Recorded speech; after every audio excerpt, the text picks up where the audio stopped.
Hello everyone, welcome to concept clarity and tricks. आज हम discuss करने वाले हैं प्रार्थना समाज के बारे में और उनके साथ जुड़े हुए कुछ सोशल रिफॉर्मर्स के बारे में, जैसे एमजी रानाडे, आरजी भंडारकर, केटी तेलांग, विष्णु शास्त्री, डीडी कार्वे। इनको हम जानेंगे, समझेंगे कि इस समाज के क्या ऑब्जेक्टिव थे, इन्होंने क्या काम किए और किस तरीके से ये सोशल रिफॉर्मर्स बॉम्बे में चेंज लाने की कोशिश करेंगे।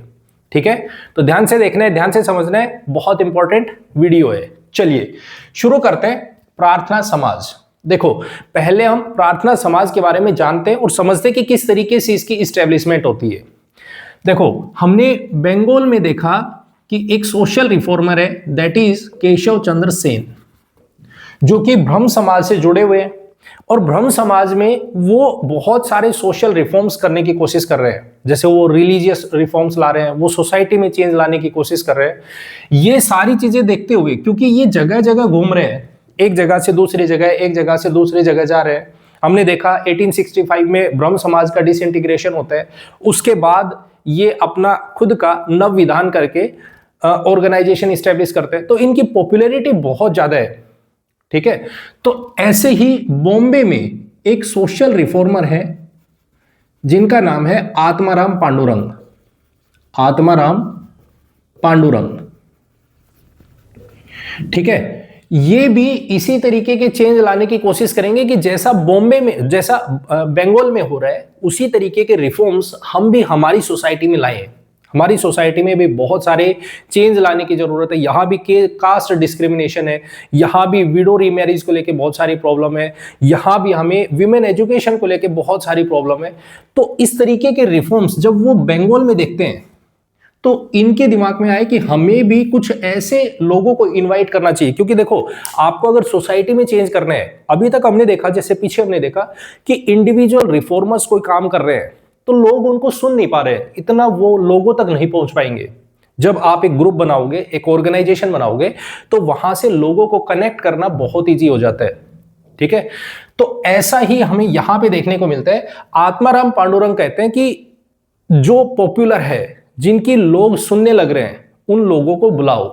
तो यहां से आत्माराम पांडुरंग ने इनवाइट किया केशव चंद्र सेन को कि आप बॉम्बे में आइए, हम एक ऑर्गेनाइजेशन की एस्टेब्लिशमेंट करेंगे। इसी के बेसिस पे हमें देखने को मिलता है आत्माराम पांडुरंग केशव चंद्र सेन की हेल्प से 1867 में एक समाज की एस्टेब्लिशमेंट करते हैं और उस समाज का नाम है प्रार्थना समाज। प्रार्थना समाज, ठीक है, पॉइंट क्लियर। अब प्रार्थना समाज की एस्टेब्लिशमेंट हुई, आगे चल के ये अपने आप में काम करते हैं, अपने ऑब्जेक्टिव लेके काम करना शुरू करते हैं। इनके साथ में 1870 में एमजी रानाडे जुड़ते हैं, कनेक्ट होते हैं और ये इसको और ऊपर लेके जाएंगे और अच्छे से काम करना शुरू करेंगे।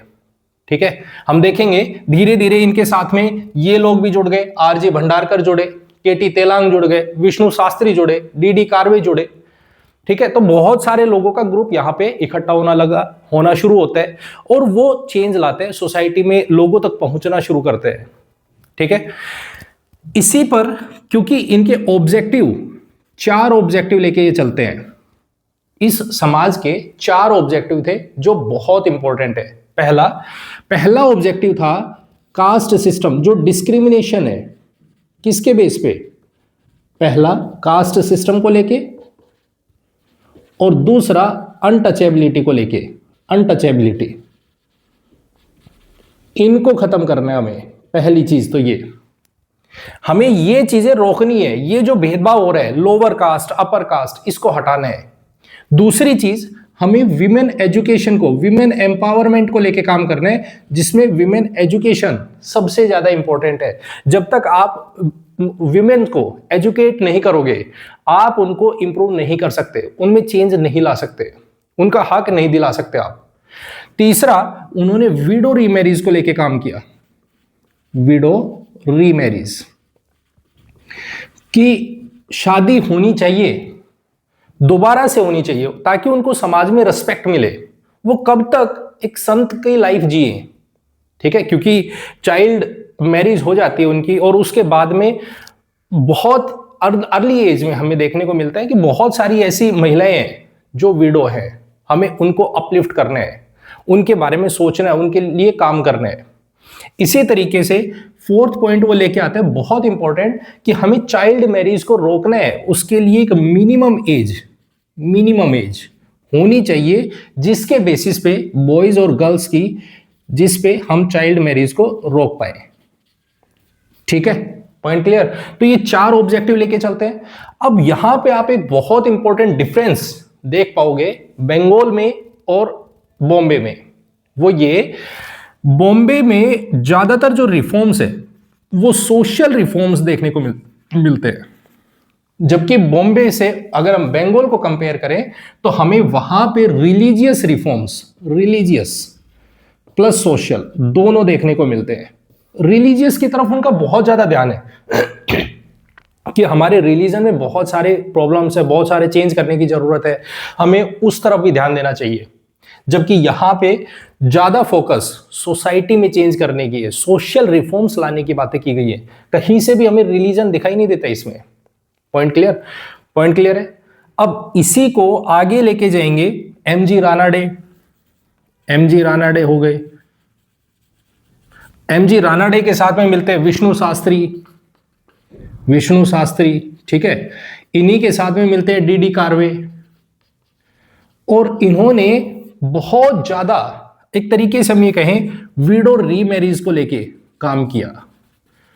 और ये प्रोमिनेंट लीडर निकल के आते हैं, प्रोमिनेंट लीडर, क्योंकि ये खुद विडो से शादी करेंगे, ये खुद ऐसे होम क्रिएट करेंगे, ऐसे घर बनाएंगे, या हम ये कहें विडो होम क्रिएट करेंगे जिसमें विडोज आए, वहां पर आकर रहें, वहां पर उनको ट्रेनिंग दी जाती है कि आप सेल्फ डिपेंडेंट बनिए, खुद के ऊपर रहिए, आप किसी दूसरे पर डिपेंडेंट नहीं हो, आप दूसरे पर बोझ नहीं हो। ठीक है, तो इस तरीके के काम यहां पे करना शुरू करेंगे, जिसके बेसिस पे प्रार्थना समाज एक बहुत, हम ये कह सकते हैं, दूर दूर तक इसका चर्चा हमें सुनने को मिलता है, या काफी अच्छे नाम यहां पे देखने को मिलेगा। Point clear. तो कैसे अब ये काम करेंगे, अब एक एक करके हम इनके बारे में समझने की और जानने की कोशिश करेंगे। एमजी रानाडे क्या करेंगे, डीडी कार्वे क्या करेंगे, और विष्णु शास्त्री क्या करेंगे, एंड आरजी भंडारकर जो इनके साथ में जुड़े हैं, ये सब क्या करेंगे, उनको समझते हैं। Point clear. प्रार्थना समाज समझ आ गया। अब देखिए, अब इनको जानते हैं, एक एक करके सभी लीडर्स को समझने की और जानने की कोशिश करेंगे। सबसे पहले हम बात करते हैं एमजी रानाडे, जो सबसे प्रोमिनेंट लीडर है। इन्हीं को जानते हैं, इन्हीं के बारे में समझते हैं कि इन्होंने क्या काम किए, क्या बुक पब्लिश की, वो जानेंगे। ठीक है, देखो सबसे पहले हमारे पास में एमजी रानाडे, एमजी रानाडे। देखो, ये सबसे पहले तो हम बात करें तो एल्फिंस्टन कॉलेज में हमें प्रोफेसर देखने को मिलते हैं, एल्फिंस्टन कॉलेज में प्रोफेसर थे। उसके बाद ये हाई कोर्ट में जज बने। ठीक है, वहां पे सर्विस करना शुरू किया। फिर हमें देखने को मिलता है 1870 में इन्होंने प्रार्थना समाज को ज्वाइन किया, इससे कनेक्ट होते हैं। और जब प्रार्थना समाज को ज्वाइन किया तो इन्होंने सोसाइटी में जो देखा उसको लेकर इनके दिमाग में चल रहा है कि भाई मुझे चेंज लाना है, मुझे भी चेंज करना है, लोगों में कुछ ऐसा एग्जाम्पल सेट करना है जिसकी वजह से मैं सोसाइटी तक पहुंच पाऊं। तो इनकी वाइफ थी, उनकी डेथ हो जाती है अर्ली एज में, अर्ली एज में जो इनकी वाइफ है उनकी डेथ हो जाती है। अब जब इनकी वाइफ की डेथ हो जाती है तो इन्होंने कहा कि मुझे अब, क्योंकि हम बार बार में एक वर्ड यूज कर रहे हैं विडो रीमैरिज, विडो रीमैरिज, तो हमें, जैसे हमने पीछे पढ़ा, कल हमने देखा था कि परमहंस मंडली एक स्टेटमेंट देके गई और उन्होंने बोला जो एक्शन है और जो स्पीच है, जो हम काम कर रहे हैं और जो हम बोल रहे हैं, अगर उन दोनों में तालमेल है तो लोग आपकी बातें सुनेंगे। वही चीज ये करने की कोशिश कर रहे हैं कि हम बार बार एक स्टेटमेंट दे रहे हैं कि विडो रीमैरिज होनी चाहिए, तो हम भी कुछ ऐसा ही स्टेप उठाएंगे। तो इन्होंने बोला कि मैं एक शादी करना चाहता हूं, मैं वापस से रीमैरिज करना चाहता हूं, ठीक है, लेकिन उसके लिए पहली चीज तो जो लड़की होगी वो विडो हो, और दूसरी उसकी चाइल्ड मैरिज हुई हो, चाइल्ड मैरिज, ठीक है, तो मैं ऐसे लड़की से शादी करूंगा जो पहले से ही मतलब जिसके साथ में एक तरीके से हम डिस्क्रिमिनेशन हुआ है, ठीक है, तो विडो होगी तो उसके साथ में शादी करने के लिए तैयार हो, मैं शादी करूंगा। तो इन्होंने शादी की रामाबाई रानाडे, ठीक है, पॉइंट क्लियर। तो सोसाइटी से कनेक्ट होंगे कि हाँ भाई जो बोल रहे हैं, जो करना चाह रहे हैं, दोनों चीजें एक ही है, वहीं से ये काम कर रहे हैं। इसी तरीके से हमें यहां पर देखने को मिलता है ये सोसाइटी में चेंज लाने की कोशिश करेंगे। और सोसाइटी में चेंज लाने के लिए इन्होंने क्या किया, सबसे पहली चीज तो ये कह रहे हैं कि देखो, क्योंकि उस टाइम पर 1885 अगर हम बात करें तो इस टाइम पर कांग्रेस निकल के आ रही है।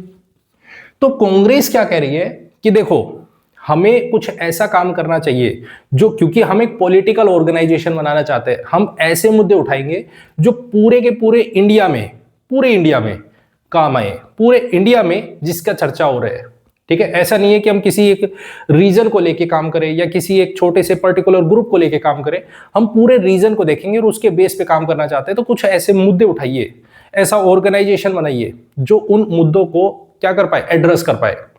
तो इसके लिए एमजी रानाडे ने बोला कि हम इस्टेब्लिश करते हैं आईएनएससी, ठीक है, मैं एक ऑर्गेनाइजेशन इस्टेब्लिशमेंट करता हूं, इंडियन नेशनल सोशल कॉन्फ्रेंस, ठीक है, ये सोसाइटी कॉन्फ्रेंस, इनको मैं इस्टेब्लिश करता हूं जहां पे आप हर तरीके के मुद्दे जो यहां पे देखने को मिलते हैं, जो हमारी एक तरीके से सोसाइटी में सबसे बड़ा प्रॉब्लम है, उसको चेंज करने की कोशिश करेंगे। और उसके लिए जैसे हमारे पास पॉलीगेमी देखने को मिलता है, ठीक है, जिस तरीके से हमें विडो रीमैरिज देखने को मिलते हैं एंड सो ऑन, इस तरीके के हम यहाँ पे सारे के सारे ऐसे मुद्दे हम उठाने की और जानने की कोशिश करेंगे, काम करेंगे, ठीक है। फिर ये एक मोमेंट लेके आते हैं, इन्होंने एक मोमेंट शुरू किया, और वो क्या, वो मोमेंट है प्लेज मोमेंट। प्लेज का मतलब है हम शपथ लेंगे, प्लेज मोमेंट, और ये शपथ लेंगे कि हम चाइल्ड मैरिज को रोकेंगे, हम चाइल्ड मैरिज नहीं होने देंगे। अगर हमारे आसपास में कहीं भी इस तरीके की अगर कोई भी सिचुएशन हम देखते हैं तो हमें उसको रोकना है, ठीक है। तो प्लेज मोमेंट ये लेके आते हैं। इसी बेसिस पे, क्योंकि ये सोसाइटी को अवेयर करने के लिए बात कर रहे हैं, तो इन्होंने पहली चीज एक जर्नल पब्लिश किया, और वो है दैट इज इंदु प्रकाश, जिसमें ये लोगों को मोटिवेट कर रहे हैं, लोगों को समझा रहे हैं कि आपको कैसे काम करना चाहिए, किस तरीके से आप सोसाइटी में चेंज ला सकते हो।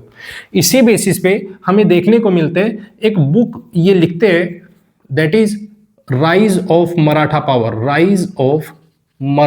पावर, ठीक है, क्योंकि बॉम्बे महाराष्ट्र उसी रीजन में मराठा हुआ करते थे।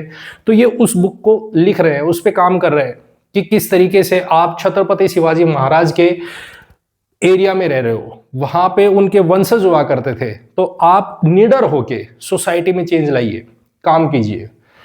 ऐसे ही इन्होंने इकोनॉमी को लेके काम किया, इंडिया की इकोनॉमी को, इंडियन इकोनॉमी को। इन्होंने बोला कि सबसे बड़ी प्रॉब्लम जो इंडिया की इकोनॉमी में है वो एग्रीकल्चर है। अब लोग पूछ रहे भाई एग्रीकल्चर कैसे, हमारे पास तो कोई और सोर्स ही नहीं है। तो इन्होंने बोला देखो एग्रीकल्चर करो, लेकिन क्योंकि हमारे पास इकोनॉमी में 3 सेक्टर होते हैं, प्राइमरी, सेकेंडरी और टर्सरी, हम सिर्फ और सिर्फ रिलायबल हैं एग्रीकल्चर पे, हमें अपने आप को डेवलप करना है, हमें ग्रो करना है, तो हम क्यों ना सेकेंडरी सेक्टर की तरफ ग्रोथ करें। हमें अब सेकेंडरी सेक्टर की तरफ जाना चाहिए, मैन्युफैक्चरिंग की तरफ जाना चाहिए। हम यहां पे उल्टा जा रहे हैं, क्यों? क्योंकि ये कह रहे हैं 1971 से और 1991 के बीच में जब हम एक तरीके से डेटा देखते हैं तो वहां पे 56% लोग जो एग्रीकल्चर में जुड़े हुए थे वो अब 66% हो चुके हैं। मतलब हमें बढ़ना चाहिए आगे की तरफ, प्राइमरी सेक्टर से सेकेंडरी सेक्टर की तरफ, और हम जा रहे हैं उल्टा, हम तो और ज्यादा एग्रीकल्चर में घुस रहे हैं। हमें अपने आप को और इंप्रूवमेंट करना चाहिए। इसी बेसिस पे हम देखते हैं कि इनका एक फ्रेंड है, उन्होंने निकाली ड्रेन ऑफ वेल्थ थ्योरी, कि हमारे देश का जो वेल्थ है वो किस तरीके से ड्रेन हो रही है, उसकी थ्योरी दी, जिसके बारे में हमें देखने को मिलता है। Point clear? Point clear? तो ये पॉइंट्स आपको ध्यान रखने एमजी रानाडे से रिलेटेड कि उन्होंने क्या काम किए, क्या क्या काम किए, कैसे काम किए, ये ध्यान रखना आपको। ठीक है, प्रार्थना समाज में आके वो चेंज लाने की कोशिश करेंगे और लोगों को समझाने की कोशिश करेंगे। ठीक है, पॉइंट क्लियर? अब बात करते हैं हमारे पास में next, that is RG Bhandarkar ji. देखो, आरजी भंडारकर और इनके आगे केटी तेलांग, ये जो दो लोग हैं, ये दोनों के दोनों इंडोलॉजिस्ट हैं। इंडोलॉजिस्ट का मतलब क्या है? देखो अब इनको समझते हैं।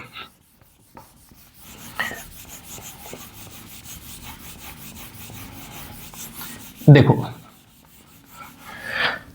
पहले हम इनके बारे में समझते हैं।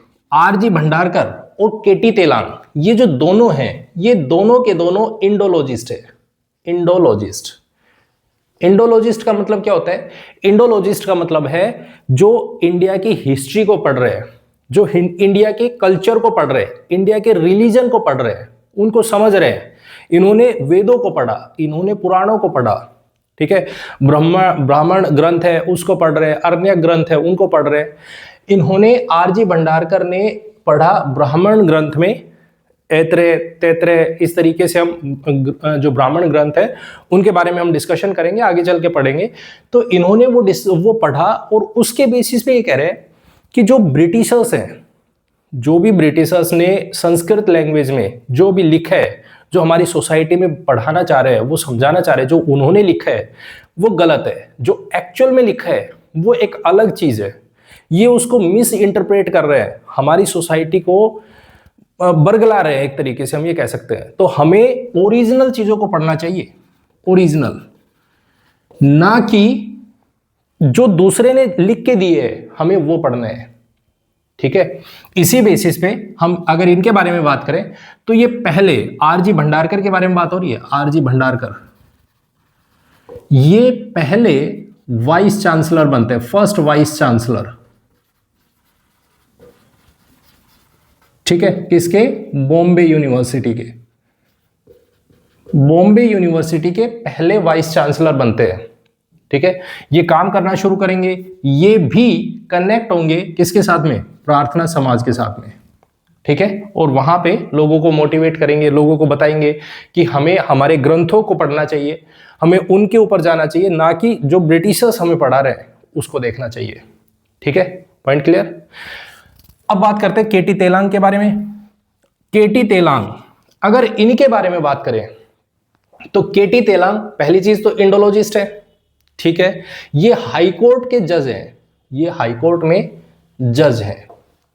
अब हाईकोर्ट में जज है तो इनके पास एक केस आता है और वो है रुकमाबाई केस। रुकमाबाई, वो किससे रिलेटेड था? रुकमाबाई थी, उनकी छोटी एज में शादी हो जाती है, वो भी आगे चल के हम देखेंगे, ये एक सोशल रिफॉर्मर के रूप में निकल के आएंगी। इनके हस्बैंड इनके साथ में जबरदस्ती करते हैं। ठीक है, पॉइंट क्लियर है?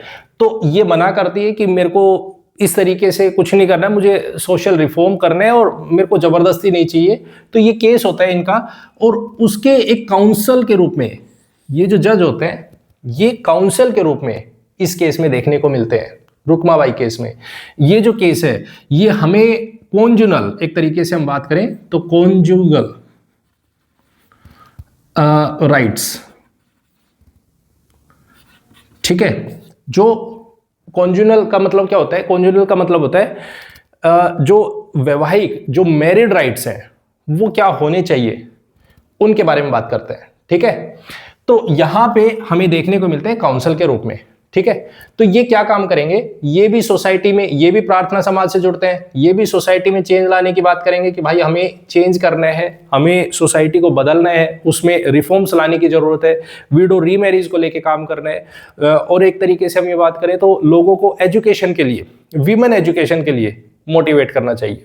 ठीक है, तो इस तरीके के काम हमें देखने को मिलते हैं केटी तेलंग से। उसके बाद आते हैं विष्णु शास्त्री और डीडी कार्वे। पहले हम बात करते हैं विष्णु शास्त्री जी के बारे में।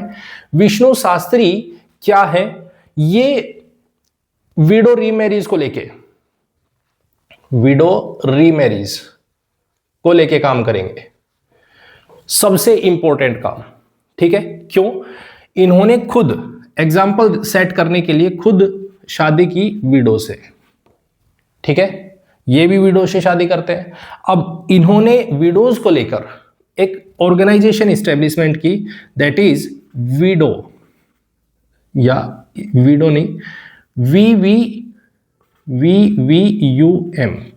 मतलब क्या है? मतलब यह है कि हमें ऐसा ऑर्गेनाइजेशन बनाना है जिसमें जो भी विधवा है, ठीक है, विधवा विवाह उत्तेजना मंडल,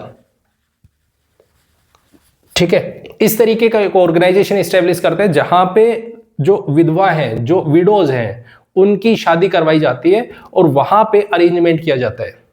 ठीक है, पॉइंट क्लियर? इसी तरह से ये यहां पे काम करेंगे। इसको भी आपको ध्यान रखना है। विष्णु शास्त्री जी को प्रार्थना समाज से जुड़े हैं। ठीक है, नेक्स्ट है हमारे पास डीडी कार्वे। अगर डीडी कार्वे की बात करें तो इन्होंने भी विडो रीमैरिज को लेके काम किया, विडो रीमैरिज। ठीक है, क्योंकि सारे के सारे वही ऑब्जेक्टिव फुलफिल करेंगे जो ये जिस समाज से जुड़े हुए हैं। इन्होंने क्या देखा? इन्होंने विडो रीमैरिज को लेके काम करना क्यों शुरू किया? क्योंकि इन्होंने इसके ही घर में जो इसकी बहन है उसके साथ में ऐसा केस देखा है। उन्होंने देखा कि इसकी जो बहन है उनकी छोटी एज में शादी हो जाती है और छोटी एज में शादी होने के बाद वो विडो हो जाती है। तो उसको लेकर इन्होंने देखा कि किस तरीके की कंडीशन इसकी बहन की होती है। ये खुद अपने घर में उस कंडीशन को देख रहे हैं। तो इन्होंने कहा कि मुझे सोसाइटी में चेंज करना है, जो विडोज हैं उनको लेके मुझे काम करना चाहिए। तो इसीलिए इन्होंने खुद विडो से शादी की, विडो रीमैरिज की इन्होंने। और ये शादी करते हैं, उसके बाद ये कहते हैं कि हमें कुछ ऐसे और काम करने चाहिए जहां पे वो रेस्पेक्टफुल लाइफ देख सके। ठीक है, इसके लिए इन्होंने एक ऑर्गेनाइजेशन की एस्टेब्लिशमेंट की जिसका नाम है विधवा विवाह प्रतिबंध ऑर्गेनाइजेशन। ठीक है, निवारक मंडल, प्रतिबंध निवारक मंडल। ठीक है, इसको इस्टेब्लिश करते हैं जहां पे अरेंजमेंट किया जाता है, शादी की जाती है तो पूरा अरेंजमेंट जो होगा, जिस तरीके से आज के टाइम में जो मैरिज प्लेस होते हैं उसी तरीके से यहाँ पे अरेंजमेंट होता है कि किस तरीके से आप शादी कर सकते हो। यहाँ पे आइए, अगर आपको कोई भी प्रॉब्लम होती है तो आप यहाँ पे आके आप शादी कर सकते हो। ठीक है, ऐसे ही इन्होंने गर्ल्स को लेके, जो लड़कियां हैं, ठीक है, उनको लेके इन्होंने बालिका आश्रम इस्टेब्लिश किया। ठीक है, ताकि वहां पे लड़कियां रह सके, उनको एजुकेशन दी जा सके, उनको पढ़ाया जा सके। ऐसे ही ये डीडी कार्वे, विष्णु शास्त्री, एमजी रानडे के साथ में मिलके विडो होम क्रिएट करते हैं ताकि वहां पे विडोज को ट्रेनिंग दी जा सके, सेल्फ सफिशिएंट बनाया जा सके।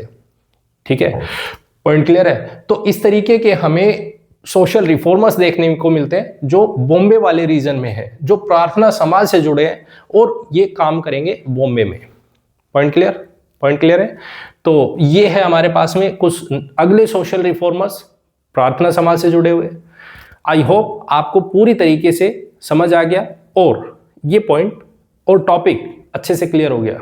अगर आपको वीडियो अच्छी लगी तो इसे लाइक, कमेंट एंड शेयर जरूर करें। चैनल को सब्सक्राइब नहीं किया है तो प्लीज चैनल को सब्सक्राइब जरूर करें। मिलते हैं नेक्स्ट वीडियो में। Thank you very much and have a nice day. Bye bye, take care.